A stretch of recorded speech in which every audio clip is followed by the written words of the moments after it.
राधे राधे मित्रों, मैं हूँ अभी पटना के गांधी मैदान में और यहाँ पे आप जैसे कि देख सकते हैं चारों तरफ जो है इंडिपेंडेंस डे की बहुत ही जोरों शोरों से जो है यहाँ पे तैयारी चल रही है। ये है कि अभी जो है आपको ये पूरा मैदान खाली इसलिए नज़र आ रहा होगा क्योंकि हम जो है ये सीन मतलब कुछ स्पेशल शॉट्स थे जिसके लिए हमको जो है एक दिन पहले मतलब 14 अगस्त को यहाँ पे आना पड़ा था उसके शूट के लिए। तो बस यही है कि अभी आपको एक भी जो है इंसान यहाँ नज़र नहीं आ रहा होगा सिवाय मेरे। सारी चीज़ें सही चल रही थी लेकिन हुआ क्या ना कि इधर बारिश हो गई तो बारिश के कारण जो है पूरे गांधी मैदान को सुखाने का काम चल रहा है और बहुत जैसे कि पाइप वाइप सब लगा हुआ है। लेकिन भाई बहुत ही अच्छी तरीके से कोशिश की जा रही है चीज़ों को मैनेज करने के लिए।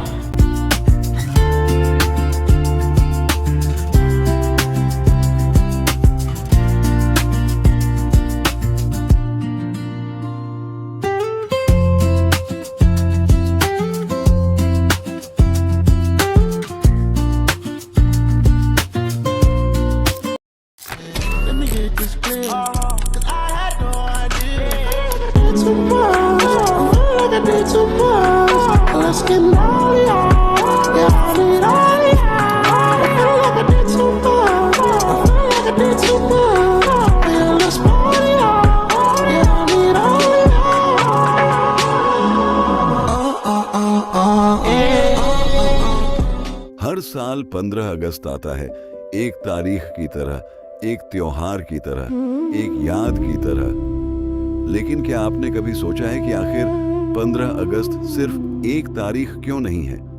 क्यों इस दिन तिरंगा देखते ही दिल में कुछ बदल सा जाता है? क्यों हजारों लोग एक जगह इकट्ठा होकर एक ही झंडे की तरफ देखते हैं? शायद इसलिए क्योंकि इस तिरंगे में सिर्फ 3 रंग नहीं है, इसमें एक पूरा इतिहास है, लाखों सपने हैं, अनगिनत संघर्ष हैं और उन लोगों की कुर्बानियां हैं जिन्होंने उस भारत का सपना देखा था।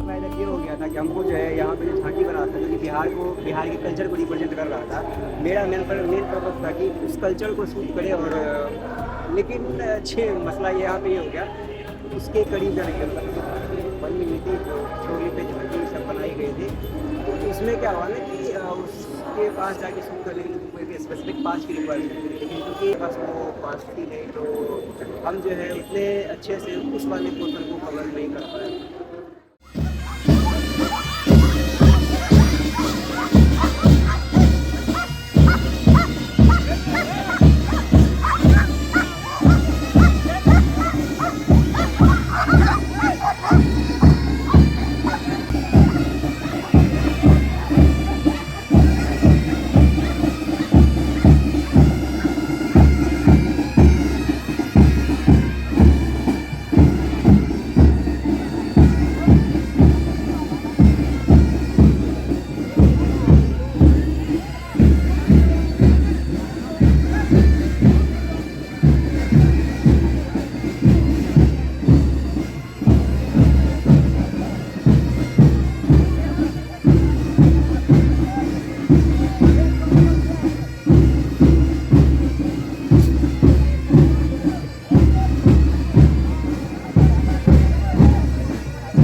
आजादी का जश्न मनाने के लिए पटना का गांधी मैदान फिर एक बार लोगों से भर गया था।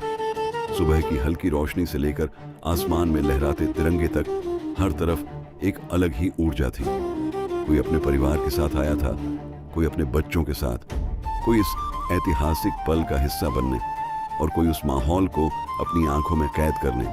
लेकिन इस भीड़ के बीच कुछ चेहरे ऐसे भी थे जिनकी मौजूदगी हमें बार बार याद दिला रही थी कि आजादी सिर्फ एक शब्द नहीं है, ये एक जिम्मेदारी है। ये वो जवान थे जो अपने कदमों की एक एक आहट के साथ अनुशासन, साहस और देश के प्रति समर्पण की कहानी लिख रहे थे। हम उन्हें कुछ मिनटों के लिए देखते हैं, उनके मार्च को देखते हैं, उनका सलाम देखते हैं, उनकी वर्दी देखते हैं, लेकिन उस वर्दी के पीछे छिपी कहानी शायद कुछ सेकंड में नहीं समझी जा सकती। उसके पीछे एक घर है, एक परिवार है, कुछ अपने लोग हैं, कुछ अधूरे सपने हैं और उन सबसे ऊपर एक जिम्मेदारी है, देश की। हमारे लिए देश शायद एक नक्शा है, एक नाम है, एक भावना है, लेकिन इन जवानों के लिए देश एक ऐसा वादा है जिसे हर परिस्थिति में निभाना है। जब हम अपने घरों में चैन से सोते हैं, तब कहीं कोई अपनी ड्यूटी पर खड़ा होता है। जब हम अपने भविष्य के सपने देख रहे होते हैं, तब कोई अपने वर्तमान को देश के नाम कर रहा होता है। और शायद यही वजह है कि जब ये जवान तिरंगे को सलाम करते हैं, तो वो सिर्फ एक झंडे को सलाम नहीं कर रहे होते, वो उस मिट्टी को सलाम कर रहे होते हैं जिसे बचाने की जिम्मेदारी उन्होंने अपने कंधों पर उठाई है। लेकिन गांधी मैदान की कहानी सिर्फ जवानों तक सीमित नहीं थी। थोड़ी देर बाद मैदान के सामने से झांकियां गुजरने लगीं और ऐसा लगा जैसे इतिहास, संस्कृति और भारत की विविधता एक एक करके हमारे सामने चलकर आ रही हो। दूर से देखने पर ये सिर्फ रंग बिरंगी झांकियां थीं, लेकिन अगर थोड़ा ठहर कर देखा जाए तो हर झांकी के पीछे एक कहानी थी।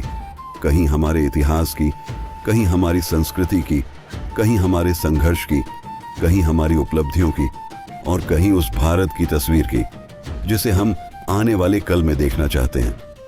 यही तो इस देश की सबसे खूबसूरत बात है। यहाँ सब कुछ अलग है, भाषाएं अलग हैं, पहनावे अलग हैं, खान पान अलग हैं, परंपराएं अलग हैं, त्योहार अलग हैं, लेकिन जब तिरंगा आसमान में उठता है तो ये सारी अलग अलग पहचानें एक पहचान में बदल जाती हैं, भारतीय। आज गांधी मैदान में खड़े होकर शायद यही महसूस हो रहा था कि भारत की ताकत एक जैसा दिखने में नहीं है, बल्कि अलग अलग होकर भी एक साथ खड़े होने में है। यहाँ बच्चे थे, बुजुर्ग थे, जवान थे, परिवार थे, हजारों चेहरे थे, हजारों कहानियां थीं, लेकिन सबकी निगाहें एक ही तिरंगे पर थीं। और शायद इसी पल एक सवाल हमारे सामने खड़ा होता है, हम आजाद तो हैं, लेकिन क्या हम आजादी की कीमत समझते हैं? क्या आजादी सिर्फ अपनी मर्जी से जीने का नाम है या अपने देश के लिए कुछ करने का भी? क्या आजादी सिर्फ अपने अधिकार मांगने का नाम है या अपनी जिम्मेदारियों को समझने का भी? क्योंकि देश सिर्फ सीमा पर नहीं होता, देश उन जवानों में भी होता है जो सीमा की रक्षा करते हैं, उन बच्चों में भी होता है जो कल का भारत बनाएंगे, उन शिक्षकों में भी होता है जो आने वाली पीढ़ियों को तैयार करते हैं, उन किसानों में भी होता है जो हमारे लिए अन्न उगाते हैं, उन मजदूरों में भी होता है जो इस देश को अपने हाथों से बनाते हैं, और हम सब में भी होता है, हमारे रोज के छोटे छोटे फैसलों में भी होता है। आज गांधी मैदान में हमने सिर्फ एक समारोह नहीं देखा, हमने एक देश को एक साथ खड़े देखा। एक ऐसा देश जिसका अतीत संघर्षों से भरा है, जिसका वर्तमान करोड़ों लोगों की मेहनत से बन रहा है और जिसका भविष्य उन बच्चों की आंखों में दिखाई देता है जो आज हाथ में छोटा सा तिरंगा लेकर इस पूरे माहौल को देख रहे थे। और शायद आजादी की सबसे खूबसूरत परिभाषा यही है कि जिस आजादी के लिए किसी ने अपना आज कुर्बान किया था, उसे संभालने की जिम्मेदारी अब हमारी है। आज 15 अगस्त है, कल 16 अगस्त होगा, फिर जिंदगी अपनी रफ्तार से चल पड़ेगी, ये भीड़ कम हो जाएगी, झांकियां चली जाएंगी, गांधी मैदान फिर सामान्य हो जाएगा।